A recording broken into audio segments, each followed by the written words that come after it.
कौशल्या कहे दोष न काहू, किसी का दोष नहीं। ये तो कर्म विवश दुख सुख क्षति लाहू, दुख सुख हानि लाभ भाग्य के अधीन हैं, कर्म विवश हैं। और देवी मोह बस सोचिए बादी, विधि प्रपंच अस अचल अनादि। विधाता का प्रपंच किसी को समझ में नहीं आता, लेकिन एक बात का मुझे दुख है, श्री राम जी के बन जाने का नहीं। राम जाहि बन राज तज भल परिणाम न पोच।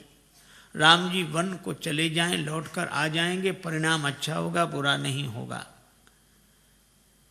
तो फिर आपके आंखों में आंसू क्यों?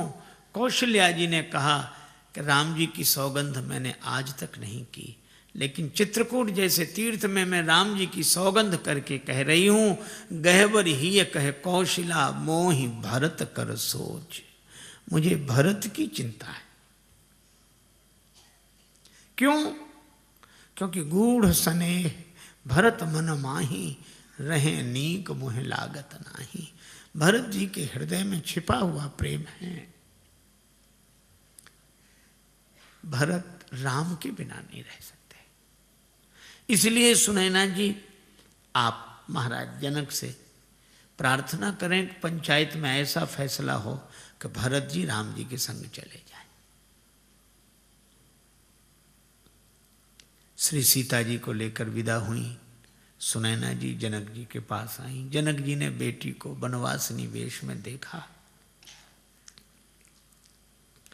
भयउ प्रेम परितोष विसेखी।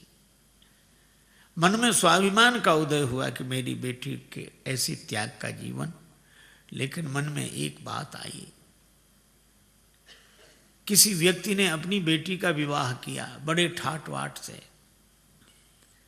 बेटी की विदा हुई, ससुराल गई। दैवयोग दूसरे दिन उसकी मृत्यु हो गई।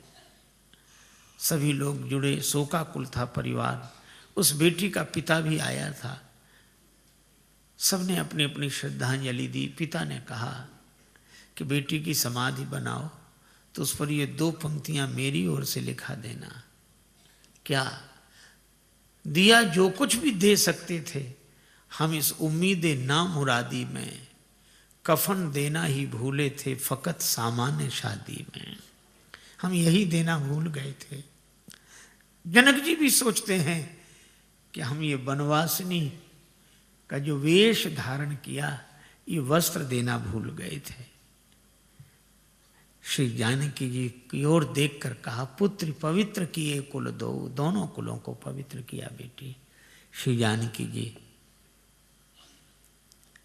माता से विनय करके लौटकर अपने शिविर में आ गई। जनक जी से मां सुनैना ने कहा जो कौशल्या जी ने कहा था। जनक जी उठकर बैठ गए। देवी, धर्म राजनीति ब्रह्म विचार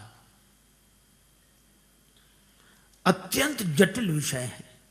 धर्म के बारे में निर्णय करना कठिन। किम कर्म किम अकर्मेति कवियो अप्यत्र मोहिता। बड़े बड़े बुद्धिमान मोहित होते हैं। और राजनीति कुछ भी निर्णय पूर्वक कहना कठिन होता है। और ब्रह्म विचार वेदांत, वेदांत तो अकथ का कथ्य है। जो नहीं कहा जा सकता उसको ही कहा जा रहा है। कितना कठिन। पर श्री जनक जी कहते हैं इन तीनों विषयों में मेरा अधिकार है, पर मेरी ऐसी सूक्ष्म बुद्धि भी सो मति मोर भरत महिमा ही कहे काह छुअ सकत न छाही। ऐसी मेरी बुद्धि भरत जी की महिमा क्या कहेगी, उनकी परिछाई भी नहीं छू सकती। भरत जी के गुण तो एक ही हैं जो जानते हैं, वे हैं श्री राम। भरत महामहिमा सुन रानी, जान ही राम न सकहीं बखानी। पर भरत कथा भवबंध विमोचनी। पूरी रात यही चर्चा करते रहे। इधर श्री भरत सब सो रहे हैं, पर 2 भाई जाग रहे हैं। एक नेम के कारण एक प्रेम के कारण, एक राम जी के चिंतन में, एक राम जी की चिंता में, एक सजग लोचन है, एक सजल लोचन है। नेम के कारण जाग रहे हैं श्री लक्ष्मण और प्रेम के कारण जाग रहे हैं श्री भरत। लक्ष्मण जी राम जी के चिंतन में जाग रहे हैं, भरत जी राम जी की चिंता में जाग रहे हैं। नींद नहीं आती। श्री भरत यही सोचते हैं कि ही विधि हो ये राम अभिषेको, मोहि अवकलत उपावन एको। मुझे कोई उपाय समझ में नहीं आता। अहो अहो इस शिला खंड पर बैठा कौन तपोधन, एकटक रहा निहार गगन को करता अश्रु विसर्जन। मन में एक बात आई, माता कौशल्या के कहने से राम जी लौट जाएंगे।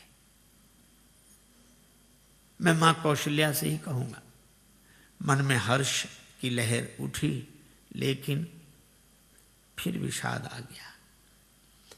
कौशल्या माता के कहने से लौट तो चलेंगे श्री राम, लेकिन कौशल्या माता कहेंगी तब ना।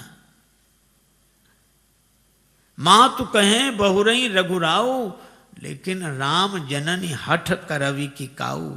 व्यंग कितना मधुर है। वे राम जी की जननी हैं, वे हठ करना क्या जाने। हठ करना तो भरत की मां को आता है, राम की मां हठ करना क्या जाने। श्री राम जी की मैया हठ नहीं करेंगी। तो गुरु जी के कहने से तो राम जी अवश्य लौट जाएंगे, ठीक है, मैं गुरुदेव से प्रार्थना करूंगा। फिर हर्ष, लेकिन लगा कि बात बनेगी नहीं। मुनि पुनि कहो राम रुचि जानी। राम जी का जैसा रुख देखेंगे गुरु जी वैसे ही बोलेंगे।